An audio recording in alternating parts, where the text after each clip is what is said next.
دهور وناكسن وتضيل لاتنك أغسطس سنة 2023 qodobada wararka maanta waxa kamid ah dagaal u dhaxeeyay ciidanka dawladda iyo al-shabaab oo ka dhacay duleedka Kismaayo maxaa ka soo kordhay shirka madasha wada tashiga qaran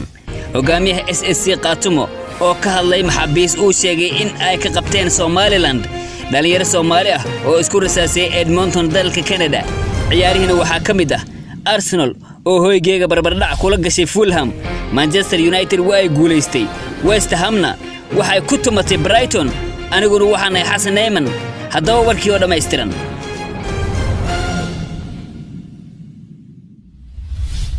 kor imaad qasaare dhimasho iyo dhaawac geystay ayaa ka dhacay duleedka Kismaayo gaar ahaan deegaanka Labikuus oo dhaca galbeedka Kismaayo ilaa 60 kiiloomitir u jirta Kismaayo waxaana ku dagaalamay ciidamada xoogga dalka oo kaashanaya ciidamada Jubbaland iyo kooxda shabaab ciidamada ayaa weeraray fariisan ay al-shabaab ku leeyihiin deegaankaasi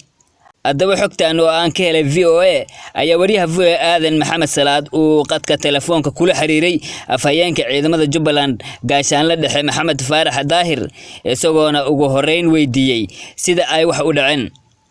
ciidamada hawlgallada ay ku jiraan waa iska joog dacdo maalin walba dhacayso laakiin haddaan ka soo qabanno middan ugu dambaysa ee saaka ciidamadu waxay hawlgal ka fuliyeen jihada Kismaayo galbeedkeeda dhulba xadle oo ilaa 40 kiiloomitir oo ay ilaa xalay operation uu ka socday waxaana runtii lagu sameeyay hawlgal aad iyo aad muhiim u ah ilaa 3 bays oo nimanka khawaarijta isku urursanayeen oo inta beerxan iyo Janaac Cabdalla lexdooda oo dhoolka bayska u ahaa ciidamadu waxay ku guuleysteen 3 bays inay burburiyaan gartay maxaa qasaaro ka dhashay weerarkaasi inta la hubo hadda ciidankeenu ay arkeen tiro 22 meydkooda way ka carareen saddex bays oo iyaga muhiimad weyn u lahaana runtii gacanta lagu dhigay waa la burburiyay wixii qalabay loogu tagay wax ciidamadu ay qaadaan iyo waxay burburiyaan bay ka dhigeen gartay dhinaca ciidanka maxaa qasaaro soo gaaray adeer ciidanku dee horta hadduu dagaal dhaco waa la dhiman oo dhimashadu runtii waa wax iska jirto mar hadduu askari meesha dagaal dhex maro waa dhimanaya laakiin biidnillaahi ka fadliga ilaahay ciidanka iyaga khasaarihiisu laba askarina waa naga dhaawactay midna waa naga shiiday wax kale oo khasaare haba yaraatay ciidankana uma qabo waa tahay marka warar baa sheegaya in al-shabaab ay qorsheynayeen inay weerar ku qaadaan xeryaha ciidamada taa maxaa ka jira meesha ciidanka ay ku diyaarinayaan ciidan ay ugu talagaleen Janaac Cabdalla bayskiisa inay ku galaan baa wax la ogyahay macruuf ah annagana dabagal iyo xog baan ku haynay marka waa xaqiiqo ciidan xoog leh isku keeneen meesha ujeedadooduna waxay inay sabbiga weyn Janaac Cabdalla ay operation ku fuliyaan taas waa mid la hubo xaqiiqa information ka ku galayna sidaas oo ahaa gartay marka dee hawshii iyaga la gadoontay iyaga meesha khasaare ku soo gaaray ciidanka iyo ujeedadii uu lahaana si fiican bay u fushay waxaan hawsha qabtay ciidanka dalab iyo ciidanka mataqaanaa Jubbaland oo midaysan baa operation ka midaysnaa gartay waxaana hor socday oo muddo ah runtii hawsha xoogeedana qabtay ciidanka dalab aad iyo aad baan ugu mahadcelinaynaa hawlaha ay Jubbaland ka hayaan waa runtii ciidan lagu diirsaday khawaarijna si darbaaxooyin adag bay ku dhufteen dhowr jeer oo isku xigta waana joogto ciidankaasi ay u hawlgalaan marka ciidanka dalab iyo ciidanka daraawiishtu yani waa hawl ay wada qabanayeen iska kaashanayeen bay ahayd waa tahay howlgalkan goormuu dhacay adigu 3-4 saac iyo 5 saac inta u dhaxaysa yani operation sida xoogga u bilowday laakiin ciidanku ilaa xalay hawlgal iyo daba socod iyo xuuraan iyo barnaamij ku jireen laakiin waxay soo aftireen 3 bays aan ku sheegay ilaa iyo 5 saac oo 20 dhiman qiyaas waa tahay warar baa sheegaya in al-shabaab qaraxyo ay dhigeen wadooyinka waxyeelana ay ka soo gaartay ciidamada taa maxaad uga jawaabi lahayd shabaabku ama nimanka khawaarijta tabartooda hadda ugu xooga badan waa laba fays waaye yani meelaha ay dhulka geliyaan iyo gaalmaha ay ciidanka ku sameeyaan waaye qofka bini aadamkaana markii muddo badan la dagaalamo taatikada waa la isla fahmaa way jiraan inay miinooyin dhulka geliyeen waxayna ciidanku ku guulaysteen ugu yaraan 7 ama ilaa 8 miino oo dhagara oo jeedka ku aaseen in ciidanku si nabada uu bixiyo hawshaas si fiican baa loogu guulaystay waa laga taxadarayaa mar walba magaalada Dhuusamareeb ee caasimadda maamul goboleedka Galmudug waxaa ka furmay shir golaha wada tashiga qaran kaas oo ay isugu yimaadeen madaxda maamul goboleedka iyo dawladda federaalka waxyaabaha shirkan looga hadlayay waxaa ka mid ah dagaal ka dhan ah al-shabaab iyo waxa laga yeelayo deegaanada laga xoreeyay al-shabaab madaxweyne ku-xigeenka Galmudug Cali Ciid oo ka hadlay arrintan ayaa sheegaya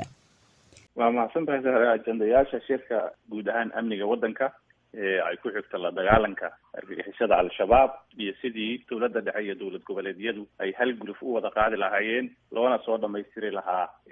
deegaanada ay waddanka Soomaaliya ka haystaan. Qodobka saddexaad wuxuu yahay cunaqabatayntii hubka iyo qaadisteeda. Qodobka afraadna wuxuu yahay transition plankii bixitaankii Amisom iyo waqtigeedii iyo sidii looga tashan lahaa iyo ciddii bedeli lahayd